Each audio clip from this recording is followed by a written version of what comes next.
नमस्कार, मैं शिवम त्रिपाठी एक बार फिर मुखातिब हुआ हूँ आपसे बातचीत करने के लिए। और आज विषय थोड़ा सा डिफरेंट है। आज मैं उत्तर प्रदेश पुलिस के विषय में चर्चा करूंगा। उत्तर प्रदेश पुलिस के विषय में अगर हम बातचीत करें तो यूपी सरकार का एक बड़ा फैसला है कि भारत में एक बड़े पैमाने पर हमें सुरक्षा कर्मचारियों की आवश्यकता है, और इसका एक लंबे समय से ब्यौरा भी चल रहा था, जांच पड़ताल भी चल रही थी। और जब इसका सर्वे पूरा हुआ उसके बाद उत्तर प्रदेश पुलिस विभाग ने एक बड़ी भर्ती की घोषणा कर दी। जब हमारे पास समय कम होता है और हमें एक ऐसे क्षेत्र में प्रदर्शन करने के लिए अवसर मिलता है जिसमें संपूर्ण क्षेत्र कवर होता हो, आई थिंक मेरे हिसाब से कि एक बहुत बड़ी भर्ती है, बड़ी वैकेंसी है। और इसके लिए वो कैंडिडेट जो बड़े ही उत्सुकता से एक लंबे समय से इंतजार कर रहे थे, और उनके लिए एक बहुत ही बड़ा मौका है। और इस मौके को हमें गंवाना नहीं चाहिए, हमें इसका फायदा उठाना चाहिए, हमें इसके प्रति अपनी तैयारी कर देनी चाहिए और सजगता के साथ इसमें काम करना चाहिए। मैं आशा करता हूं कि हमारा उत्तर प्रदेश का प्रत्येक युवा जो विभिन्न शैक्षणिक या शारीरिक अर्हताएं रखता है इस परीक्षा में बैठने के लिए, वो इसके लिए जरूर आवेदन करेगा। यूट्यूब चैनल के माध्यम से आप सभी को गाइड करने का प्रयास करूंगा। आशा करता हूं कि आप सब हमसे जुड़ेंगे और लाभान्वित भी होंगे। ये प्रक्रिया एक लंबे समय तक चलेगी। जैसा कि मुझे सुर्खियों से पता चला है कि फरवरी माह के किसी दिन आपकी परीक्षाएं संपन्न करा ली जाएंगी, तो समय बहुत कम है हमारे पास। क्या पढ़ना क्या नहीं पढ़ना, ये भी बहुत सारी चिंताएं हैं। इन सभी समस्याओं को देखते हुए मैंने प्रयास किया है कि आप सबके लिए मैं एक बहुत ही सुंदर सा एक ऐसा मार्गदर्शन करूं आपका कि आपकी सारी समस्याएं दूर हो जाएं और आप रेडी हो जाएं, तैयार हो जाएं अपनी प्रिपरेशन करने के लिए, अपनी तैयारी करने के लिए। यही नहीं, आप अपनी तैयारी को सुगम बना सकते हैं, आप अपना मैनेजमेंट ठीक कर सकते हैं, आप अपना टाइम टेबल बना सकते हैं। समय प्रबंधन अगर अच्छा है तो आप कम समय में भी अच्छे से तैयारी कर लेंगे। चुनौतियां बहुत सारी हैं लेकिन समाधान भी है, और उन्हीं समाधानों को लेकर के हम आए हैं आपसे रूबरू होने के लिए। और मेरा प्रयास रहेगा कि हम मिलकर के इस समस्या का समाधान करेंगे। समय जाया ना करते हुए मैं आपको ले चलता हूं उस क्लासरूम की ओर जहां पर मैं आपको उत्तर प्रदेश पुलिस कांस्टेबल के बारे में एक के बाद एक सारी जानकारी स्पष्ट तरीके से बता दूंगा।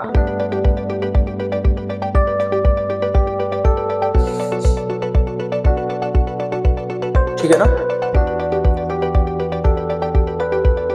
गुड इवनिंग सभी बच्चों को। दरअसल आज थोड़ा सा लेट इसलिए ताकि मेरी कोशिश थी कि ज़्यादा से ज़्यादा लोग जुड़ सकें, अधिक से अधिक लोग इसका लाभ प्राप्त करें, इसलिए थोड़ा सा लेट हूँ। मैं उत्तर प्रदेश पुलिस कांस्टेबल की भर्ती के विषय में चर्चा करने के लिए उपस्थित हूँ। मैं स्टेप बाय स्टेप सारी चीज़ों का ब्यौरा दूंगा, वर्णन करूंगा, जिससे आप लोगों को कोई किसी प्रकार की तकलीफ ना हो और उत्तर प्रदेश पुलिस कांस्टेबल को भली प्रकार समझ सकें। क्योंकि किसी भी क्षेत्र में परीक्षा की तैयारी करने से पहले हमें भली भांति यह समझ लेना चाहिए कि हम जिस फील्ड में परीक्षा की तैयारी करना चाहते हैं उसमें हमारा ज्ञान कितना है, या यूं कहें कि हमें क्या उस विषय में पता भी है जिसकी हम तैयारी कर रहे हैं। तो सबसे पहले हम भली भांति समझ लेते हैं कि उत्तर प्रदेश पुलिस के बारे में, उत्तर प्रदेश पुलिस क्या है, और इसका जो नोटिफिकेशन आया है उसको हम थोड़ा सा रीड करेंगे, समझेंगे कि परीक्षा की तिथि क्या है, परीक्षा की अंतिम तिथि क्या है, परीक्षा के आवेदन की ऑनलाइन फॉर्म के आवेदन की तिथि क्या है, आवेदन की अंतिम तिथि क्या है, परीक्षा किस तारीख में होगी, कौन कौन फॉर्म अप्लाई कर सकता है, क्या आप इसके लिए एलिजिबल हैं या नहीं हैं, शैक्षणिक योग्यता क्या होनी चाहिए, शारीरिक योग्यता क्या होनी चाहिए, अलग अलग कैटेगरी के हिसाब से अलग अलग मापदंड निर्धारित किए गए हैं, उनके विषय में चर्चा करेंगे। आरक्षण रिजर्वेशन का लाभ किस किस को प्राप्त होगा, इसके विषय में चर्चा करेंगे। और कुछ महत्वपूर्ण दस्तावेज जो आपको फॉर्म को आवेदन करने के लिए चाहिए होंगे, उसके विषय में चर्चा करेंगे।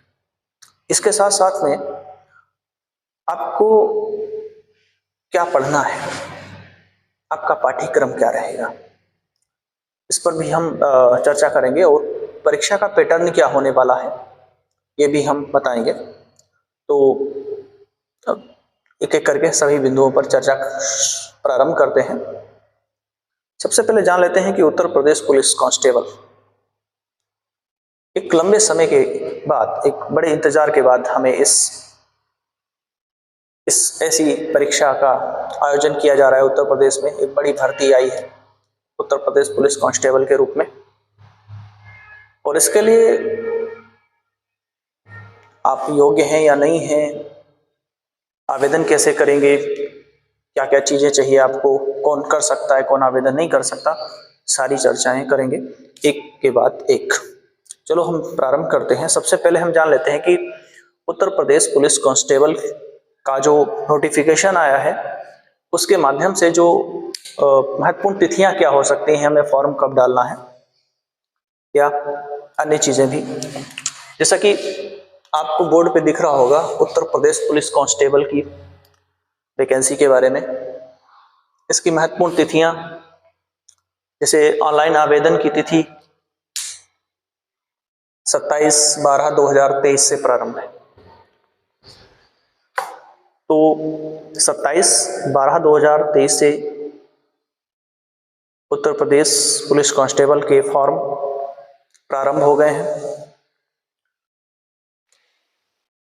आवेदन की अंतिम तिथि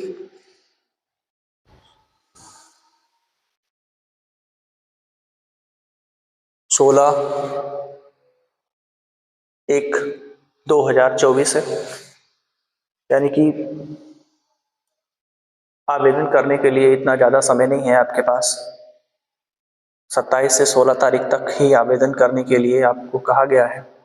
महज 20 दिन आपको आवेदन करने के लिए दिए गए हैं, और इन 20 दिन में आपको अपने कागज कंप्लीट भी करने होंगे और अपना फॉर्म कंप्लीट कराना होगा। अभी आवेदन के लिए जो महत्वपूर्ण दस्तावेज हैं उन पर चर्चा करेंगे, तब आप सही से जान पाएंगे कि आपके पास समय बिल्कुल भी नहीं है। कई अभ्यर्थी ऐसे भी होंगे जो जिनके पास दस्तावेज नहीं है, उन्हें बनवाने पड़ेंगे, तो इसके लिए आपके पास समय नहीं है बिल्कुल भी।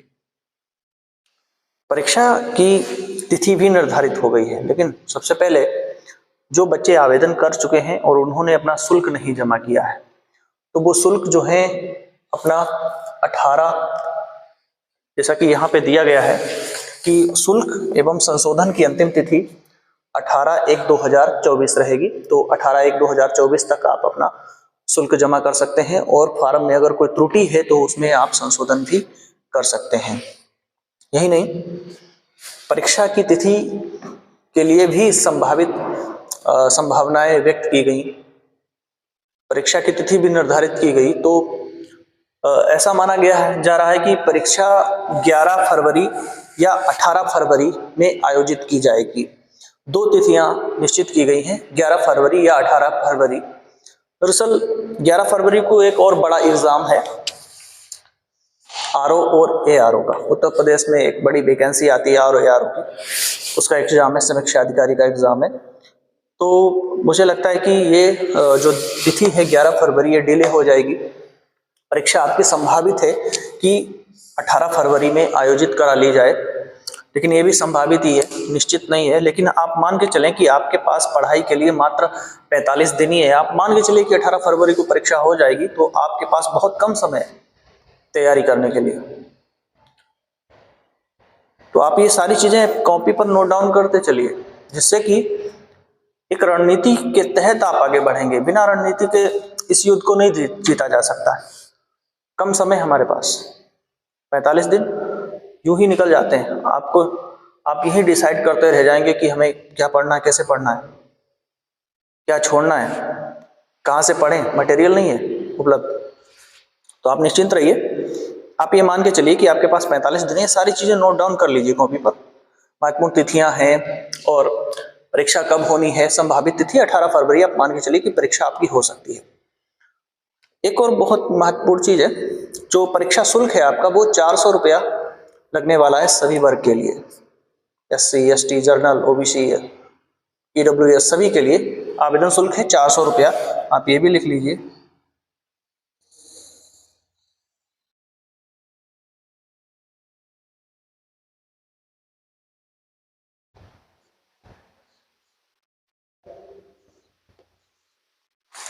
आवेदन शुल्क आपका 400 रुपया रहेगा सभी वर्ग के लिए। फीस में कोई छूट नहीं है। सभी वर्ग को 400 रुपया आवेदन शुल्क के रूप में देना ही देना है।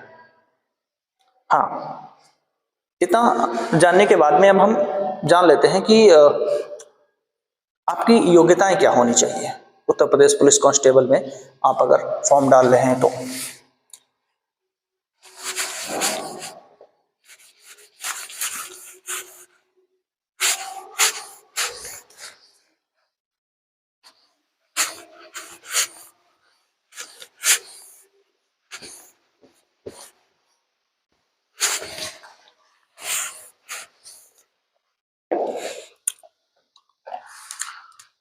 अब हम योग्यताओं पर चर्चा कर लेंगे।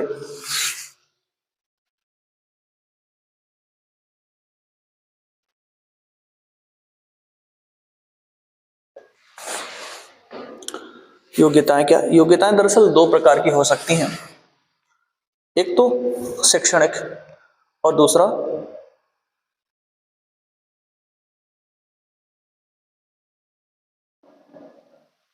शारीरिक योग्यता।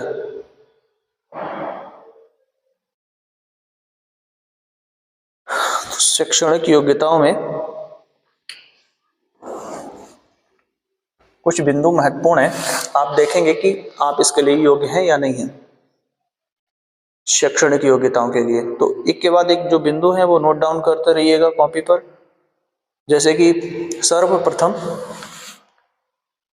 जो पहली योग्यता है, वो सबसे पहली योग्यता है 10th प्लस 12th।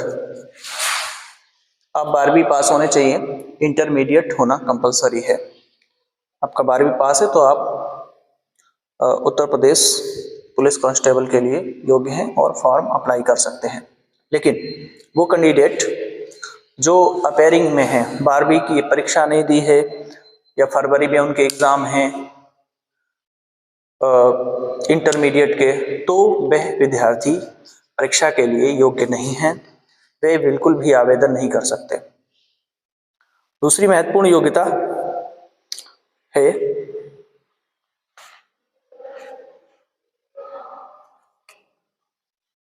आयु सीमा को लेकर के।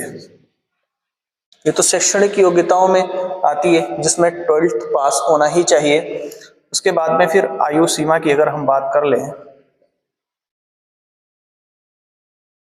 आयु सीमा की बात कर लें, जो सभी की समान नहीं रहती, अलग अलग रहती। ये आयु सीमा जो है ये अलग अलग कैटेगरी के हिसाब से अलग अलग है। इसमें हम न्यूनतम आयु की बात करें,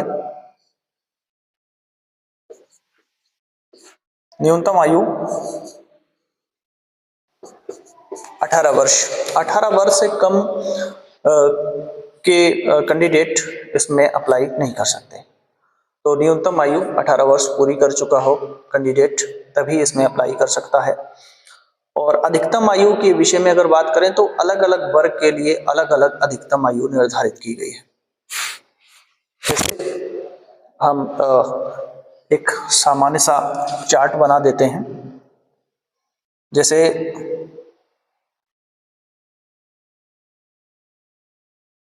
जनरल और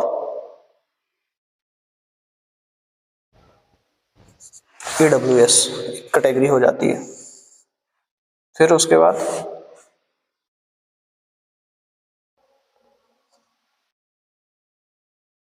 ओबीसी, एससी, एसटी, ये अलग अलग कैटेगरी है। और इसमें भी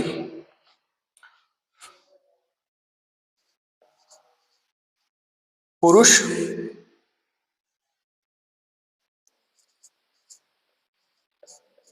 महिला, तो ये पुरुष और महिला भी अलग अलग विभाजित रहेगा। अब हम बात कर लेते हैं, एक कॉपी पे नोट डाउन कर लीजिए, आप अपनी कैटेगरी को चुन लीजिए और अपने लिए देख लीजिए। अगर आप एलिजिबल हैं तो आप बिल्कुल इस फॉर्म को डाल सकते हैं। आप देख लीजिए, जनरल कैटेगरी में पुरुष वर्ग की अधिकतम आयु, इसमें मैं दोनों लिखे दे रहा हूं, न्यूनतम और अधिकतम, ये 18 से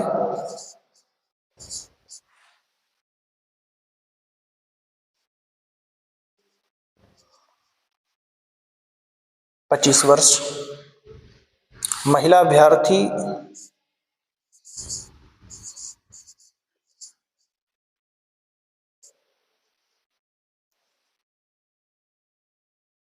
18 से 28 वर्ष। जनरल और ईडब्ल्यूएस कैटेगरी के लिए पुरुष 18 से 25 वर्ष, महिला अभ्यर्थी 18 से 28 वर्ष आवेदन कर सकते हैं। यही ओबीसी में अगर हम पुरुष की बात करें, पुरुष वर्ग की बात करें, तो पुरुष वर्ग 18 से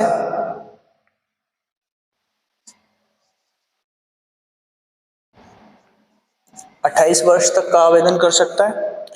और महिला वर्ग की अगर बात करें तो ये 18 से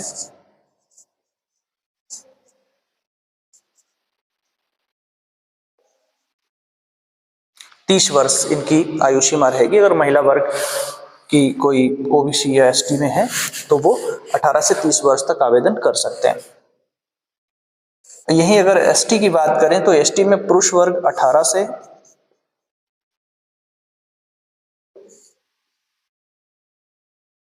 30 वर्ष और महिला वर्ग की अगर बात करें तो ये 18 से 33 वर्ष की महिलाएं आवेदन कर सकती हैं। तो आप इसको एक बार देख लीजिए।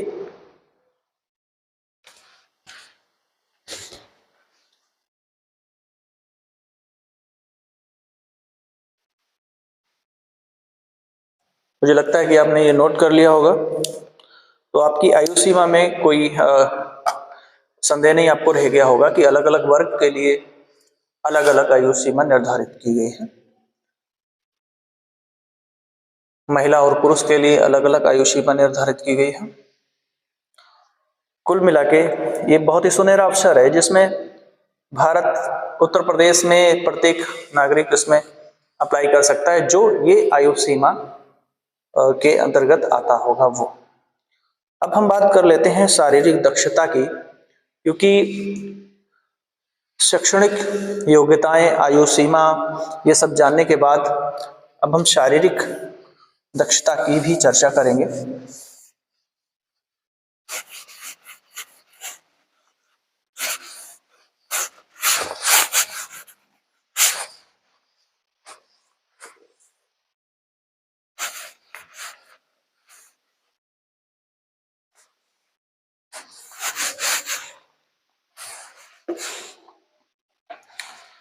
शारीरिक दक्षता की अगर बात करें,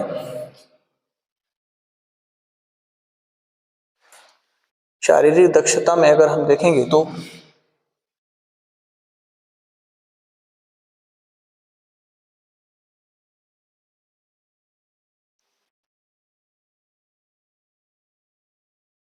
शारीरिक दक्षता, इसमें हम अलग अलग वर्ग में बांट लेंगे। वर्ग के हिसाब से भी अलग अलग है और इसमें हम 3-4 बिंदुओं पर चर्चा करेंगे। एक तो ऊंचाई की बात करेंगे। उसके बाद में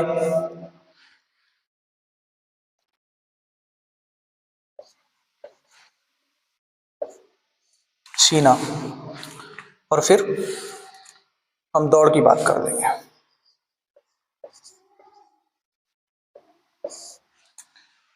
इसको इस तरीके से 3 चीजें हमें जाननी है अलग अलग वर्ग के हिसाब से कि क्या रहने वाला है।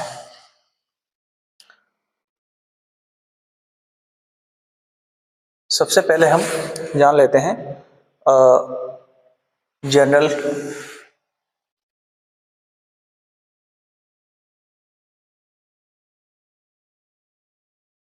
जनरल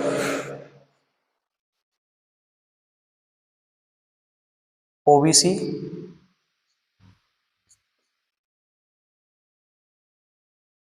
ईडब्ल्यूएस इनके बारे में।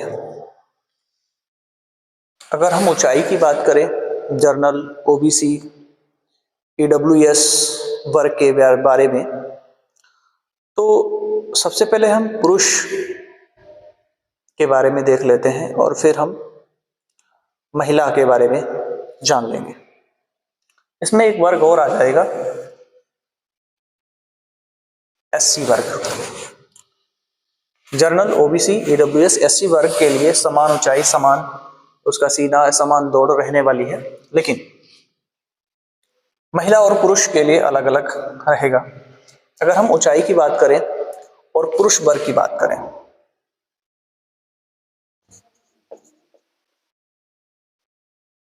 पुरुष वर्ग की बात करें तो पुरुष वर्ग में ऊंचाई 168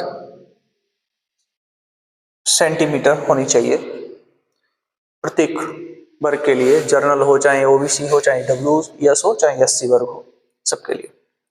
भाई अगर हम सीने की बात करें तो सीना 79 से 84 सेंटीमीटर सभी के लिए। और दौड़ की अगर बात करें तो दौड़ पुरुष वर्ग के लिए 4.8 किलोमीटर रहेगा, ये 25 मिनट में।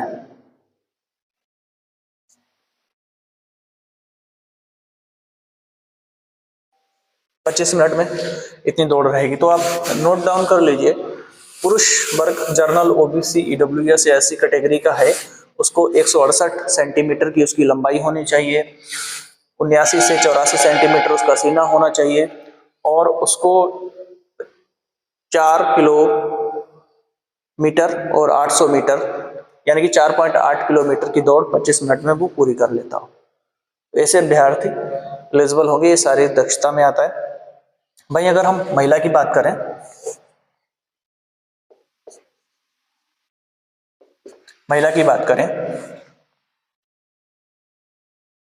सबसे पहले महिला की हम लंबाई की बात कर लेते हैं।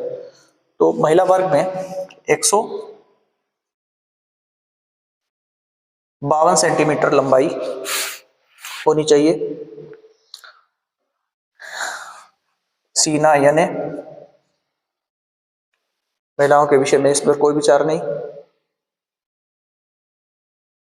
अगर हम दौड़ की बात करें तो 2.4 किलोमीटर 14 मिनट में।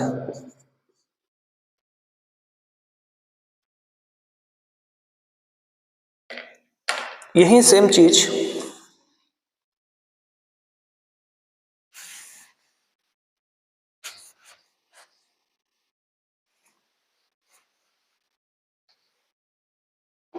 अगर हम एसटी वर्ग की बात करें तो उसमें पुरुष और महिला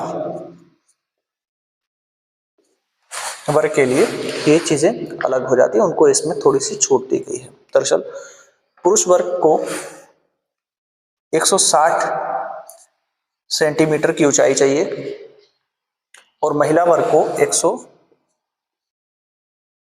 147 सेंटीमीटर की ऊंचाई होनी चाहिए उसकी।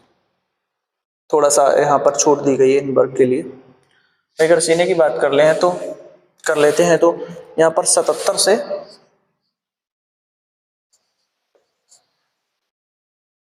82 सेंटीमीटर सीना पुरुष वर्ग के लिए, महिलाओं के लिए कुछ भी नहीं। और अगर हम रनिंग की बात करें, दौड़ की बात करें, तो दौड़ सेम है, दौड़ में कोई अंतर नहीं किया गया है। 4.8 किलोमीटर 25 मिनट में। वहीं यहाँ 2.4 किलोमीटर 14 मिनट में। तो कुल मिलाकर ये सारी चीजें समझ में आ गई होंगी, क्या योग्यताएं हो, क्या शारीरिक दक्षता हो। एक चीज और नोट कर लीजिए, आप उसको चाहे तो लिख लीजिए, नोट।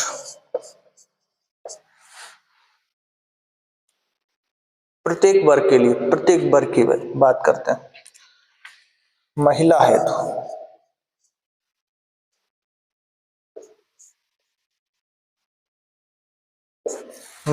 तो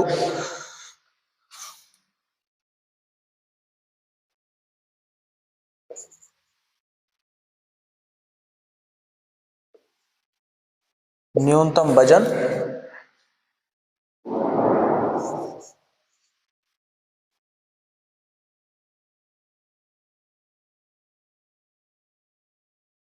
40 किलोग्राम। यानी कि महिला वर्ग में जो, प्रत्येक वर्ग में जो महिलाएं हैं उनका न्यूनतम वजन 40 किलोग्राम से कम नहीं होना चाहिए। अगर उनका वजन 40 किलोग्राम से कम है तो वह इसके लिए योग्य नहीं है।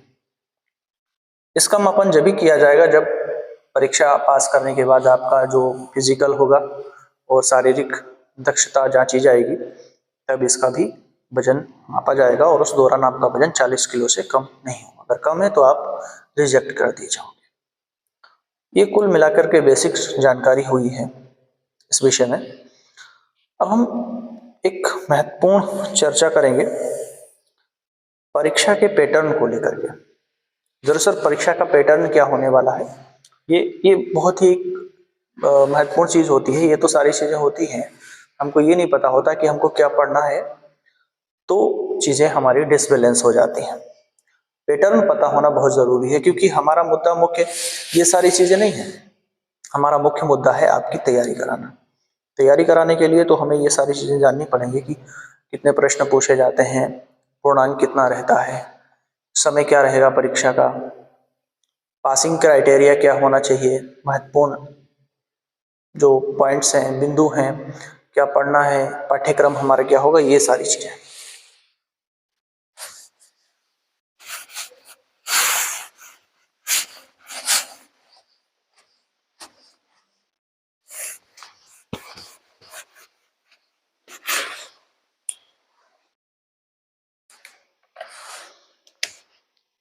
ये बहुत ही महत्वपूर्ण है, भर्ती की प्रक्रिया। अब आप जान लेंगे इसमें।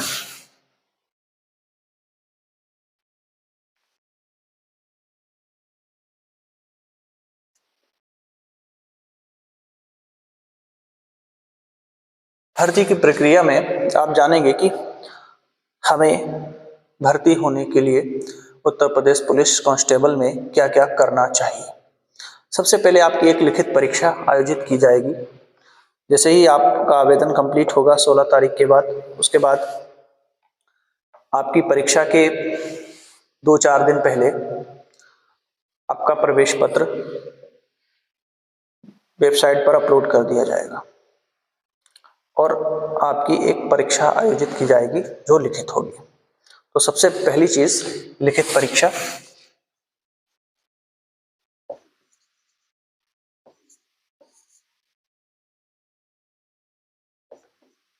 लिखित परीक्षा का आयोजन किया जाएगा और ये लिखित परीक्षा मान के चलिए आप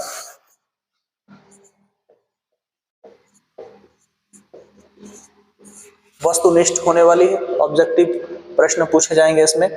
जब हम बात करते हैं कि लिखित परीक्षा वस्तुनिष्ठ होगी, तो सबसे बड़ी चीज आती है कि इस परीक्षा में प्रश्न कितने पूछे जाएंगे। ऑब्जेक्टिव प्रश्न होंगे आपके, और प्रश्नों की संख्या जो होगी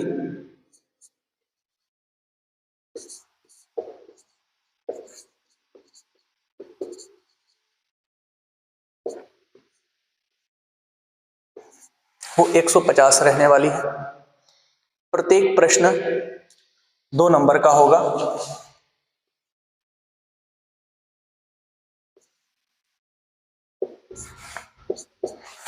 यानी कि आपका पूर्णांक 300 अंक का।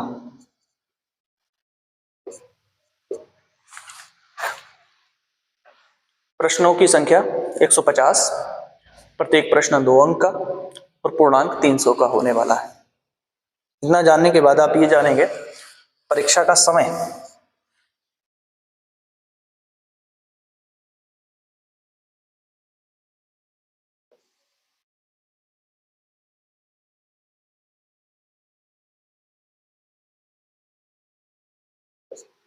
समय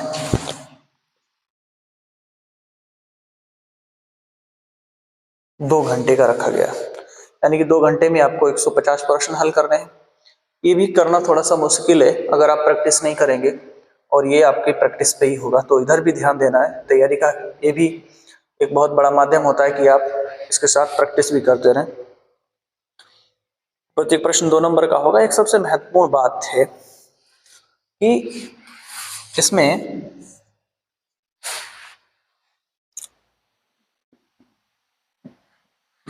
निगेटिव मार्किंग है।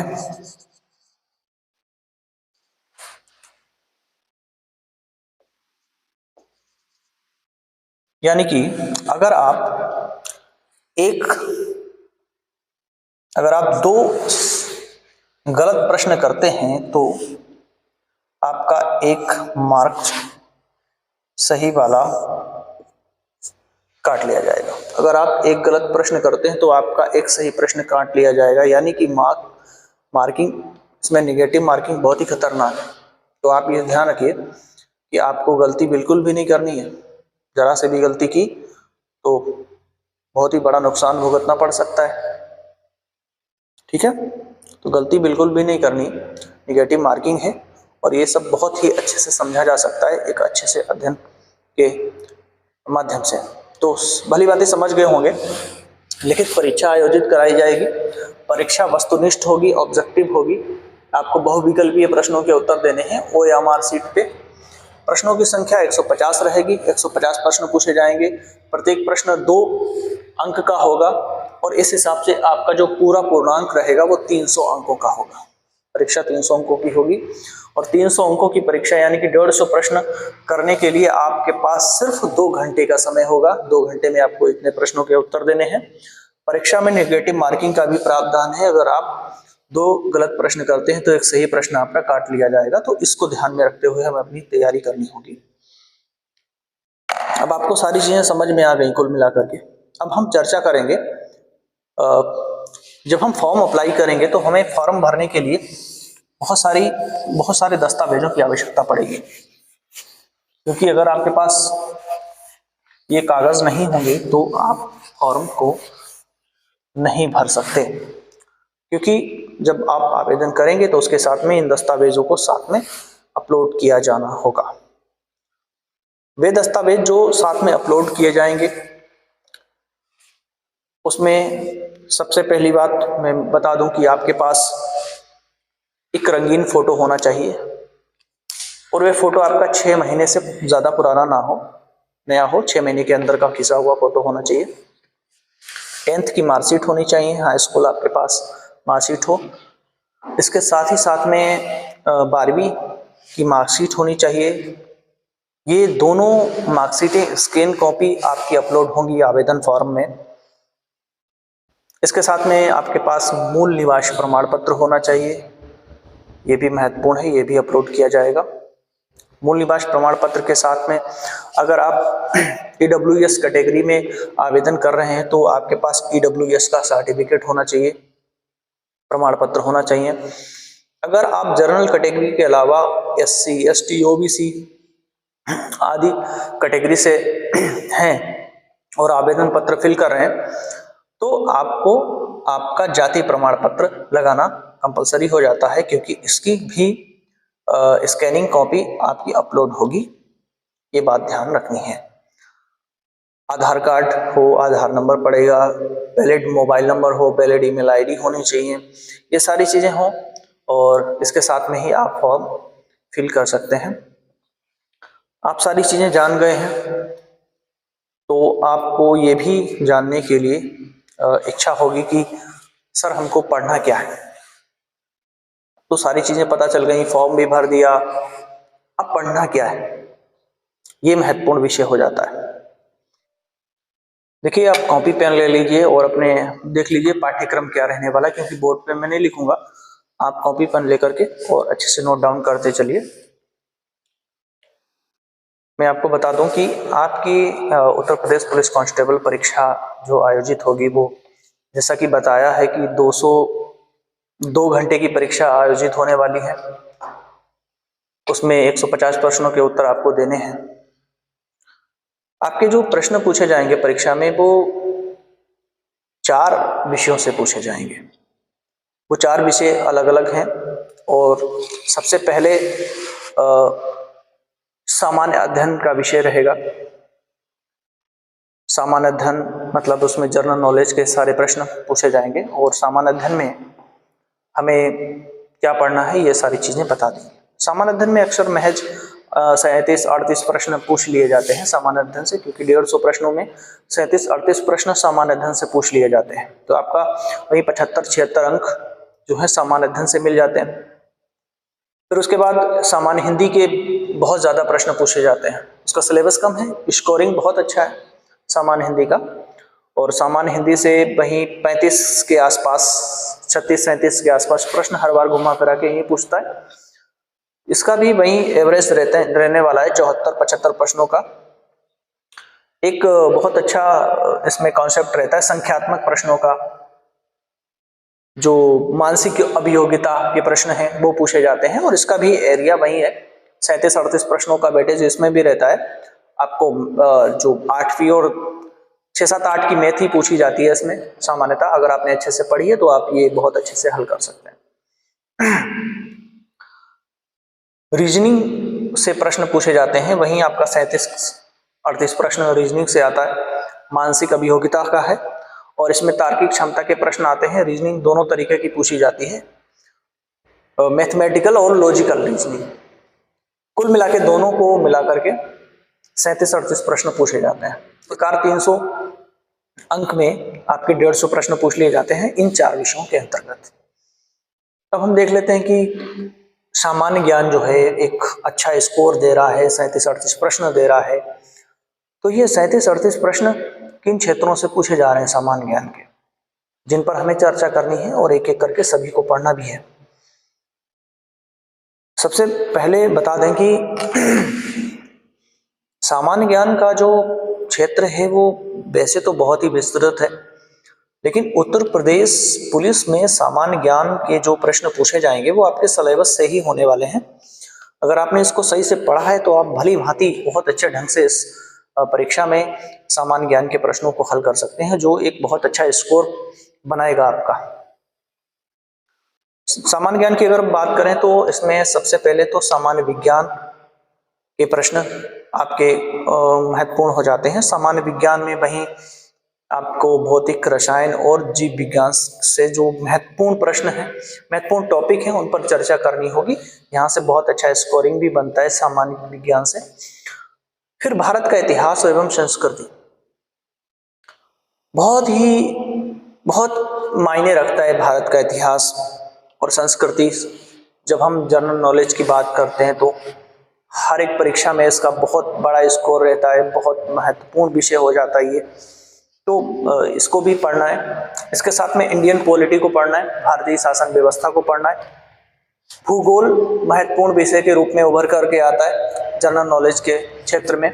और भूगोलों में भी जब हम बात करें, इसमें प्राकृतिक संसाधन कौन कौन से हो सकते हैं, भौगोलिक ब्रह्मांड की उत्पत्ति, यानी कि जो पूरा सौरमंडल है, पठार, द्वीप है ना, भारत की भौगोलिक सीमाएं, स्थलीय सीमाएं, पहाड़, पर्वत, नदियां, रेगिस्तान, झीलें, तालाब, इन सभी से प्रश्न अच्छे खासे बन जाते हैं। तो बहुत बड़ा स्कोरिंग है ये, ज्योग्राफी भूगोल बहुत अच्छा स्कोर कर सकता है। भारतीय अर्थव्यवस्था से बहुत अच्छे प्रश्न पूछे जाते हैं। भारतीय अर्थव्यवस्था, उसके बाद व्यापार, वाणिज्य, कृषि बहुत अच्छा क्षेत्र है। ये यूपीएससी में इसका काफी एरिया कवर करता है। कृषि से खूब प्रश्न पूछे जाते हैं। और यहाँ भी राष्ट्रीय अंतर्राष्ट्रीय संगठन है, इससे प्रश्न पूछे जाएंगे जनरल नॉलेज की अगर हम बात करें तो। बाकी जीएसटी एक बहुत ही मेजर टॉपिक रहता है हर बार, है ना। इनकम के जो आय के स्रोत हैं वो कौन कौन से हैं भारत सरकार के, वहां से प्रश्न। उत्तर प्रदेश स्पेशल से प्रश्न खूब पूछे जाएंगे। जनरल नॉलेज का एक बहुत बड़ा हिस्सा उत्तर प्रदेश का जीके है, और उत्तर प्रदेश स्पेशल प्रश्न पूछे जाएंगे इसमें। पुरस्कार एवं सम्मान से संबंधित प्रश्न पूछे जाएंगे। इसमें कौन कौन से पुरस्कार हैं, कौन कौन से सम्मान हैं, ये प्रश्न पूछे जाएंगे। फिर इसके बाद में देश, राजधानी एवं मुद्राओं से संबंधित प्रश्न पूछे जाएंगे। महत्वपूर्ण दिवस, महत्वपूर्ण तिथियां कौन कौन सी हैं, यहां से प्रश्न पूछे जाएंगे। प्रमुख पुस्तकें एवं प्रमुख लेखक कौन कौन से हैं, हर बार यहां से प्रश्न पूछे जाते हैं। सोशल मीडिया, आजकल तो सोशल मीडिया का बहुत बड़ा क्रेज है। कम्युनिकेशन, आईसीटी से बहुत ज्यादा प्रश्न पूछा जाता है। कंप्यूटर का भी स्कोप रहता है, एक दो प्रश्न कंप्यूटर से भी देखने को मिलेंगे। तो कुल मिलाकर के ये पूरा एरिया कवर करता है। यहाँ से खूब प्रश्न पूछे जाते हैं। विविध से भी प्रश्न आएंगे। भारत में प्रथम पुरुष, प्रथम महिला, तो ये सारी चीजें बहुत महत्वपूर्ण है। एक के बाद एक इन टॉपिकों को कवर करते हुए चलना है। पुलिस व्यवस्था से प्रश्न पूछे जाएंगे। जो सुरक्षा व्यवस्था है, सिक्योरिटी सिस्टम है भारत का, उत्तर प्रदेश का, वहां से भी प्रश्न पूछे जाएंगे। Indian polity, history, geography, economy, सामान्य विज्ञान और विविध, इन अगर 5 आप मेजर टॉपिक्स के सब टॉपिक्स को पकड़ लें और इनके विषय में अच्छे से तैयारी करें, तो कुल मिलाकर के मेरा मानना है कि एक अच्छा स्कोर खड़ा कर सकते हैं आप उत्तर प्रदेश पुलिस में। और फिर इसके साथ में हिंदी तो बहुत बड़ा मेजर रोल अदा करेगा, आपकी सहायता करेगा आपके स्कोरिंग में। हिंदी में अगर हम बात करें तो सामान्य हिंदी से अलग अलग विषय हैं, अलग अलग टॉपिक से बहुत अच्छे प्रश्न पूछे जाएंगे। कुछ मेजर टॉपिक हैं जहां से प्रश्न पूछे जाएंगे। 35-36 प्रश्न आपके बनेंगे, उनको आप नोट डाउन कर लीजिए, मैं बोलता हूँ। सबसे पहले हिंदी भाषा एवं अन्य भारतीय भाषाएं, यहां से हर बार प्रश्न पूछे जाते हैं। फिर वर्णमाला तत्सम तद्भव से प्रश्न पूछे जाएंगे हर बार। हर परीक्षा में तत्सम तद्भव के सामान्य प्रश्न पूछे जाते हैं।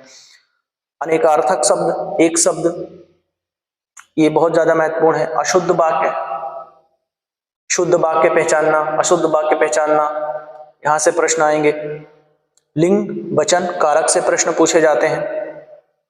संज्ञा, सर्वनाम, विशेषण, ये बहुत ही महत्वपूर्ण हो जाता है यहाँ से भी। काल विभाजन, काल वाच्य, यहाँ से भी प्रश्न पूछे जाते हैं।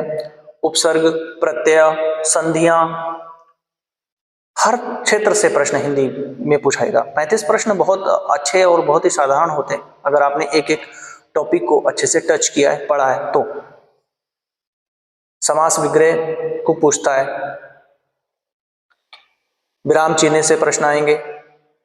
मुहावरे, गद्यांश, अपठित गद्यांश, पैराग्राफ दिया होगा उससे आपको प्रश्न पढ़ के छांटने, तो बहुत ही अच्छा तरीका बताया जाएगा आपको गद्यांश को छांटने का। अलंकार, छंद, कुछ महत्वपूर्ण साहित्यिक रचनाएं और उनके लेखक एवं साहित्य से संबंधित पुरस्कार, अन्य अकादमिक पुरस्कार, साहित्य अकादमिक पुरस्कार जो हैं वो, उनसे संबंधित प्रश्न आपके परीक्षा में होते हैं और हर बार इनका अच्छा स्कोरिंग भी रहता है। तो इसके साथ में जो संख्यात्मक और मानसिक अभियोगिता का जो एक टॉपिक है, 35-36 से 60 प्रश्न पूछे जाते हैं उसमें, आपकी कक्षा 6, 7, 8 तक की गणित उसमें पूछी जाती है। उसमें सामान्य प्रश्न रहते हैं, घनमूल है, वर्गमूल है, लासा है, मासा है, बैंकिंग है ना, ब्याज दर, चक्रवृद्धि ब्याज कैसे निकाला जाता है, ये सारी प्रश्न पूछे जाएंगे उसमें। और सांख्यिकी का क्षेत्र उसमें काफी कवर करते हैं। मेंसुरेशंस उसमें पूछा जाता है, आयात हैं, वर्ग हैं, घन है, आदि आदि बहुत सारे मेजर टॉपिक हैं, उसमें प्रश्न अच्छे खासे पूछे जाते हैं। वहीं रीजनिंग की बात करें तो रीजनिंग दोनों प्रकार की पूछी जाएगी, लॉजिकल और मैथमेटिकल रीजनिंग। लॉजिकल और मैथमेटिकल रीजनिंग में 35-36 प्रश्नों का वेटेज है, यानी कि बहुत अच्छा स्कोर करता है रीजनिंग उत्तर प्रदेश पुलिस में। तो क्या क्या पढ़ना है, एक एक करके सारे विषयों को कवर कराया जाएगा। आप जुड़े रहें और इन सब को नोट डाउन कर लें। आप समझ गए होंगे कि हमको क्या पढ़ना है, किस फील्ड में कितने प्रश्न पूछे जाएंगे। आपको विस्तृत तरीके से मैथमेटिकल रीजनिंग, लॉजिकल रीजनिंग के टॉपिक भी बताए जाएंगे, कौन कौन से प्रश्न पूछे जाएंगे। लेकिन तब तक के लिए हम यहीं पर इसको विराम करते हैं और हम मिलेंगे फिर अगले वीडियो में। तब तक के लिए सभी को नमस्कार।